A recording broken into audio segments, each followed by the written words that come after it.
یہ پاکستان کا وہ واحد ایسا چک ہے کہ جہاں موسیقی ممنوع ہے، یہ پاکستان کا وہ واحد چک ہے کہ جہاں منشیات ممنوع ہے، حتیٰ کہ آپ یہاں اس چک میں سگریٹ نوشی بھی نہیں کر سکتے۔ یہ پاکستان کا وہ واحد چک ہے جہاں تمام نکاح مسجد کے اندر ہوتے ہیں۔ اس گاؤں میں تقریباً 90 سال سے ایک دینی ادارہ قائم ہے، جس دینی ادارے میں ہر دور میں جید علماء پڑھاتے رہے ہیں۔ ڈھول، باجے، گانا بجانا، یہ تمام چیزیں ہم کرتے ہی نہیں ہیں۔ کوئی سگریٹ نہیں ہوتی کوئی سگریٹ نہیں گاؤں کے اندر۔ رکھے گا ادھر جنازہ ہی نہیں پڑھاؤندے اگلے۔ ڈیجیٹل پاکستان کی ویڈیوز دیکھنے کے لیے ہمارا چینل سبسکرائب کیجیے اور بیل آئیکن کو پریس کیجیے تاکہ آپ ہر ویڈیو سے باخبر رہ سکیں۔ السلام علیکم ناظرین، آپ کا میزبان علیم جی چودھری حاضر خدمت ہے اور آپ دیکھ رہے ہیں ڈیجیٹل پاکستان۔ اس وقت میں آپ کو ایک ایسے چک کے اندر لے کے آیا ہوں جسے مثالی چک کہا جا سکتا ہے۔ یہ پاکستان کا وہ واحد ایسا چک ہے کہ جہاں موسیقی ممنوع ہے، یہاں کوئی شخص موسیقی نہیں سنتا۔ یہ پاکستان کا وہ واحد چک ہے کہ جہاں منشیات ممنوع ہے، حتیٰ کہ آپ یہاں اس چک میں سگریٹ نوشی بھی نہیں کر سکتے۔ سگریٹ نوشی ممنوع ہے، کسی دکان سے آپ کو یہاں سے سگریٹ نہیں ملے گی۔ یہ پاکستان کا وہ واحد چک ہے جہاں تمام نکاح مسجد کے اندر ہوتے ہیں۔ پاکستان کا واحد چک ہے، نہ یہاں لسانیت کی بنیاد پہ فسادات ہوتے ہیں اور نہ ہی فرقہ واریت کی بنیاد پہ۔ یہ پاکستان کا وہ واحد چک ہے کہ جہاں ایک سے زائد مساجد ہونے کے باوجود ایک ہی مسجد سے آذان ہوتی ہے، دوسری مساجد سے اس کی آواز سنائی دیتی ہے۔ یہ پاکستان کا وہ واحد ایسا چک ہے جو تمام خرافات سے پاک ہے۔ یہاں سے کوئی مقدمہ کسی تھانہ کچہری کے اندر نہیں جاتا اور تمام مقدمات کے فیصلے مسجد کے اندر ہوتے ہیں، جو مرکزی حیثیت کی حامل ہے۔ نوجوانوں کی تنظیم گاؤں کی صفائی کا خیال کرتی ہے۔ تو لیے چلتے ہیں آپ کو اسی چک 493 گاف بے اوڈا والا میں۔ یہاں میرے ساتھ دکاندار موجود ہیں، ان سے ہم جاننے کی کوشش کرتے ہیں کہ کیا واقعی 493 اوڈا والا میں سگریٹ نہیں ملتی، آخر نہیں ملتی تو اس کی وجہ کیا ہے۔ دکاندار سے جاننے کی ہم کوشش کرتے ہیں۔ دکاندار ہمارے ساتھ موجود ہے، ان سے ہم اس حوالے سے جانیں گے۔ السلام علیکم جی۔ وعلیکم السلام جی۔ اچھا، یہ کہا جاتا ہے کہ اس گاؤں کے اندر سگریٹ نہیں ملتی۔ پیتا ہی کوئی نہیں ہے۔ اچھا، ہاں جی، سگریٹ اسی وجہ سے آپ رکھتے ہی نہیں ہیں؟ رکھتے نہیں ہے، منع ہے۔ اچھا، کوئی سگریٹ نہیں ہوتی کوئی سگریٹ نہیں گاؤں کے اندر رکھے گا ادھر جنازہ ہی نہیں پڑھاؤندے اگلے۔ اچھا، یعنی کہ جو رکھے گا اس کا جنازہ ہی نہیں پڑھا جائے گا؟ نہیں، جنازہ نہیں پڑھایا جائے گا۔ تو گاؤں میں کوئی چورے چھپے کو دکاندار رکھتا ہے؟ کوئی بھی نہیں رکھتا، پتہ لگ جاتا ہے یا رکھا ہوا کہ نہیں رکھا ہوا۔ اچھا، بالکل کسی نے سگریٹ نہیں رکھی؟ نہیں رکھے ہوئے۔ جمعہ کی نماز صرف اسی ایک مسجد کے اندر ادا کی جاتی ہے۔ اتنی یکجہتی، اس حد تک جوڑنا اور اتنا پرامن گاؤں ترتیب دینا، جس کے بارے میں یہ کہا جاتا ہے کہ شیخ الحدیث مفتی محمد امین صاحب کا مرکزی کردار ہے، جن سے جاننے کی کوشش کریں گے کہ اس دور میں کہ جہاں ہر وقت فسادات ہو رہے، ہر جگہ فرقہ وارانہ فسادات، لسانی بنیادوں پہ فسادات، نشے کی لعنت، وہاں اس گاؤں کو اس سب چیز سے کیسے بچا کے رکھا شیخ الحدیث صاحب کی۔ السلام علیکم۔ وعلیکم السلام۔ شیخ الحدیث صاحب، ہر طرف فسادات ہیں، فرقہ وارانہ فسادات، لسانی بنیادوں پہ فسادات، نشے کی لعنت، شراب نوشی، سب کچھ ہے۔ اس سب چیز سے آپ نے اس گاؤں کو کیسے بچا کے رکھا؟ بسم اللہ الرحمن الرحیم۔ دراصل اس گاؤں میں تقریباً 90 سال سے ایک دینی ادارہ قائم ہے، جس دینی ادارے میں ہر دور میں جید علماء پڑھاتے رہے ہیں۔ اس کے علاوہ سالانہ جلسہ جو 3 دن کا ہوتا تھا قیام پاکستان سے پہلے، اس میں بھی پورے بر صغیر کے جید علماء یہاں تشریف لاتے رہے۔ تو ان جید علماء کے یہاں رہنے، پڑھانے اور تشریف لانے کی وجہ سے لوگوں میں ایک دینی فضا رائج ہو گئی ہے کہ وہ علماء کا احترام کرتے ہیں اور علماء کی بات مانتے ہیں۔ اس لیے ان کو جس بات کی طرف بھی ہم تلقین کریں کہ یہ بات اچھی ہے، اس کو دلائل سے سمجھا دیں تو الحمدللہ وہ اس بات پہ عمل کرتے ہیں۔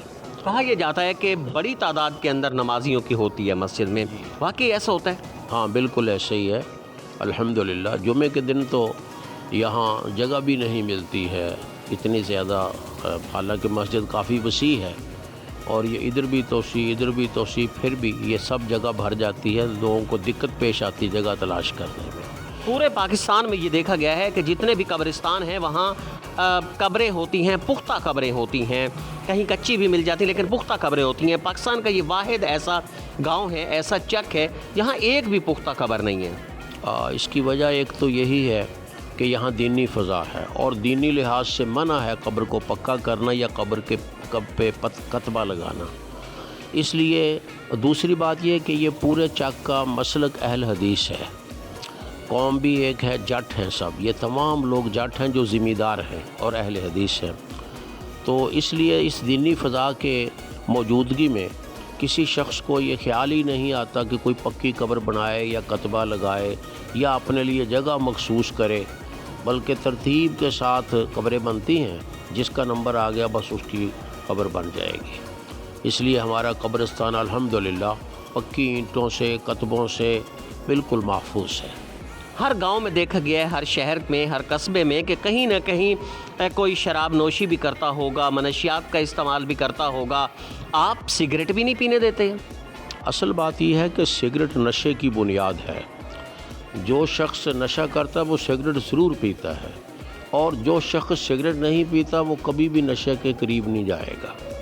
اس لیے میں نے ان کو قائل کیا کہ سگریٹ کی وجہ سے نشہ پیدا ہوتا ہے، تو کیوں نہیں ہم نئی نسل کو اس سے محفوظ رکھتے۔ تو نئی نسل کو محفوظ رکھنے کا طریقہ یہ ہے کہ ہم کسی دکان پر یہ نہ رکھیں، سگریٹ نہ رکھیں۔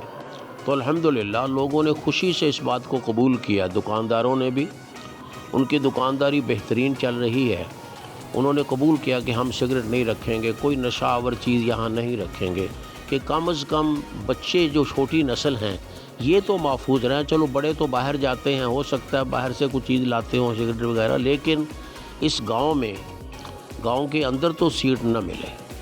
تو جب آپ نے یہ فیصلہ کیا گاؤں کے بڑوں سے مل کے کہ یہاں ہم نے سگریٹ نہیں دیتے، تو کہیں سے بھی کوئی مزاحمت نہیں ہوئی؟ کسی دکاندار نے نہیں کہا کہ نہیں مفتی صاحب ایسا نہیں ہونا چاہیے، سگریٹ تو ہر جگہ لوگ استعمال کرتے ہیں، تو ایسا ہوا کسی نے کہا یا ایسا نہیں ہوا؟ لیکن ہمیں ایسا کوئی دقت نہیں پیش آئی۔ الحمدللہ سب دکانداروں نے رضاکارانہ طور پر اس بات کو تسلیم کیا، کوئی جرمانہ نہیں رکھا گیا تھا، کوئی سزا تجویز نہیں کی گئی تھی، لیکن جیسے میں نے پہلے کہا کہ دینی مزاج ہونے کی وجہ سے وہ خود بخود ہی صحیح بات کو قبول کرتے ہیں۔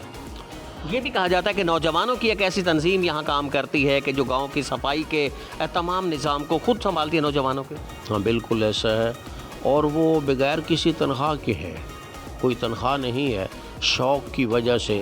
یہاں ایک عبداللہ بھائی ہیں، ان کی قیادت میں وہ گاؤں کے جو بھی لڑکے فارغ ہوتے ہیں تو وہ بجائے اس کے کہ آوارہ گردی کریں تو وہ اس کے پاس پہنچ جاتے ہیں، کوئی نہ کوئی صفائی کا کام شروع ہو جاتا ہے۔ واقعتاً یہ ایسے ہی ہے، اور یہ بھی رضاکارانہ بنیاد پہ ہے، یہاں کوئی تنخواہ وغیرہ مسئلہ نہیں ہے۔ اس طرح اور بہت سی خصوصیات ہیں اس چک کی، مثلا اس چک میں موسیقی نہیں آپ سنیں گے، دکانوں پہ موسیقی نہیں ہوگی، حتیٰ کہ موبائل کی دکان پہ بھی موسیقی نہیں ہوگی۔ ویسے کاروں میں، دوسروں میں ہمارے گاؤں کی حد تک خاموشی رہتی ہے۔ جب کوئی آدمی داخل ہوتا ہے تو وہ ہمارے گاؤں کی حدود سے شروع کر کے آخر تک وہ بند کر دیتا ہے اپنا ریکارڈ جو کچھ بھی ہے۔ موسیقی سے محفوظ ہے، شادیوں میں بھی موسیقی سے محفوظ ہے، ڈھول باجے، گانا بجانا، یہ تمام چیزیں ہم کرتے ہی نہیں ہیں، کسی کا ذہن ہی اس طرف نہیں جاتا ہے، اس لیے بڑے سکون کے ساتھ یہاں شادیاں سر انجام پاتی ہیں۔ شیخ الحدیث مفتی محمد امین صاحب ہمارے ساتھ تھے۔